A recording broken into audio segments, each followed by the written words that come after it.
Hello, very warm welcome to today's clip on getting vForth to run on the Spectrum Next emulator.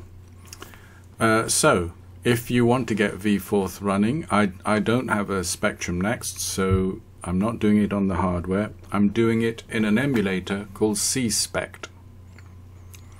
So below this YouTube clip, you will find some notes,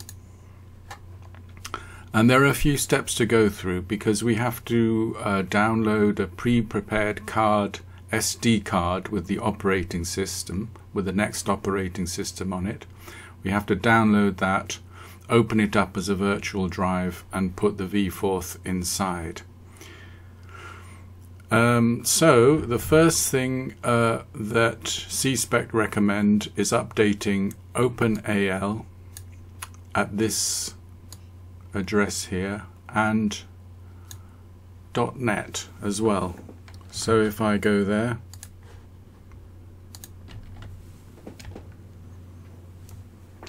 open, here we go, Windows installer, click that, install it, which I already did. I then went to .NET framework and downloaded and installed the latest, but it said I had something more recent, so that looked right. Next, if we go and get cspect,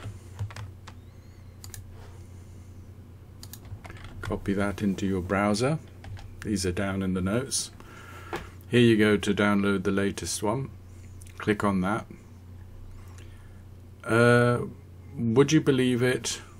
It crashed for me. So I spent an hour trying to do all sorts of things and eventually found that the previous version worked absolutely fine. So that's the one I'm going to install. So to install it, now I use Total Commander, a file manager. It downloaded it to here. All I do is copy everything, including all the subdirectories, into this folder in on the root of my G drive, let's say. There we go. The next step is you can consider that installed, copied over to a directory. There is no install program. The next step is to get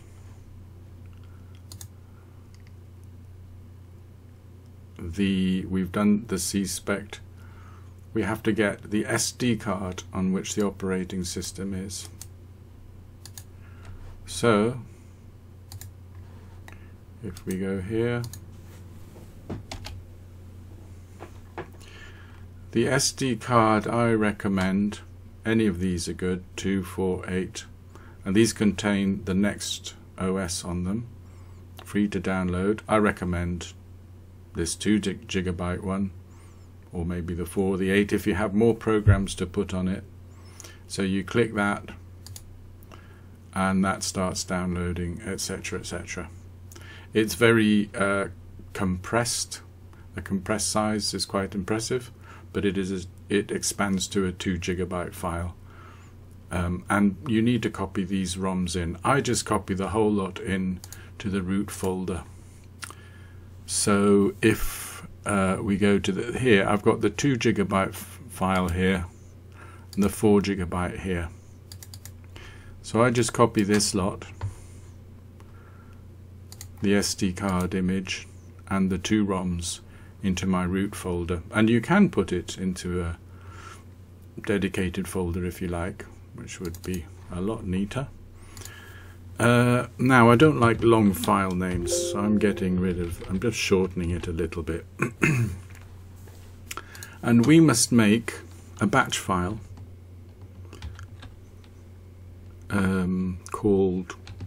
we could call it Next Operating System Batch File, like something to call up with all our parameters. Now in the notes you will see that I have written a line of an instruction line for you to copy into the ZX-Next-OS.bat file. This is my next.bat file. I will just Control V to copy that in. And you remember I shortened the file name? So whatever image of the SD card you download, that must come after multimedia card MMC equals and then the exact name of your SD card with your operating system on. Let me save that. Okay, next thing, we must download this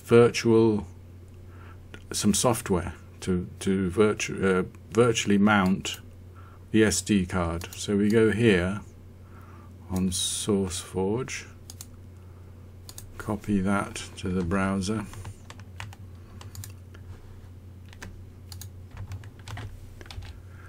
and this is it. Download. I downloaded the 64-bit. I've got a Windows 10 64-bit.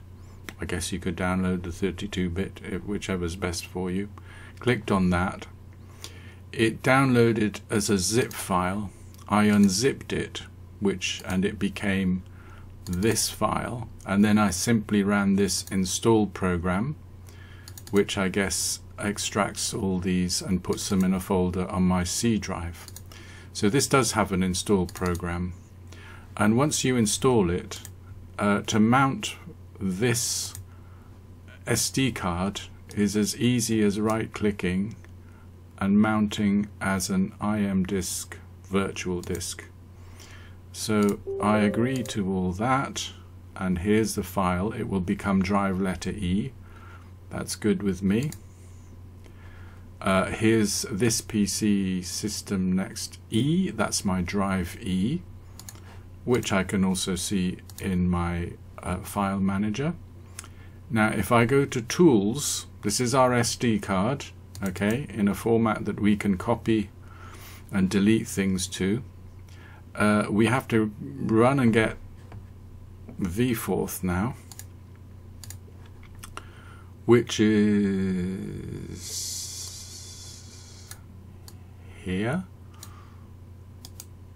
on GitHub. Copy that, paste it, let's go there, and vForth, we can go to the download folder, click this file, it's on version 1.5E, 2022, January the 2nd, February the 1st, not sure which way around those two are. Click that and download it here. So that downloads. You can see it's already been inserted into a tools directory. And I'm finished with that one. Here it is. I have actually already downloaded it. You can see that's just a copy of this, and PCs always put 1s in brackets or 2s if you've got many of them. So if I open that, you can see in the tools directory we've got the vForth directory, and this is the file we're eventually going to call to load up the Forth. So I'm going to put that vForth into the tools directory. I'm just going to copy it in.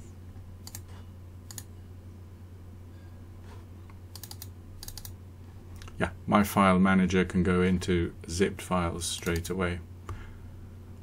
And so this I now need to unmount. So unmount ImDisk virtual disk. Definitely, yeah. That's good. Now if I go to my cspect folder, here's my card, and it now has the Forth in it, but I have to mount it to be able to see that. So what I'm going to do now is, let me just check my next.bat file. Yep, that looks good. If I run that, here we go. This one's working for me. I wonder if I can expand the. You can just press Alt Enter to get the full screen, but guess what? It doesn't really show up on the recording software. So press space, browser, enter, browse down to the tools menu, tools folder, sorry, into vForth, and if you remember, we're going to call Forth 15 loader basic file that calls everything up. Let's just press enter on that. Seems to be loading. Loading wrapper. Do we want screen 11 to be included? Yes, we do. We get .s, which is non-destructive stack print, depth, an editor, a few extra goodies, full screen editor.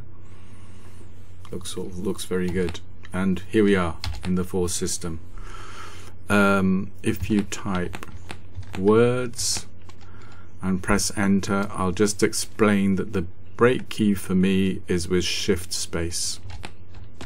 Shift space will stop the scrolling, so you can have a little look. Very good, very good. So this is vForth, and I hope this has helped. There are many steps to go through, but hopefully you managed to get here.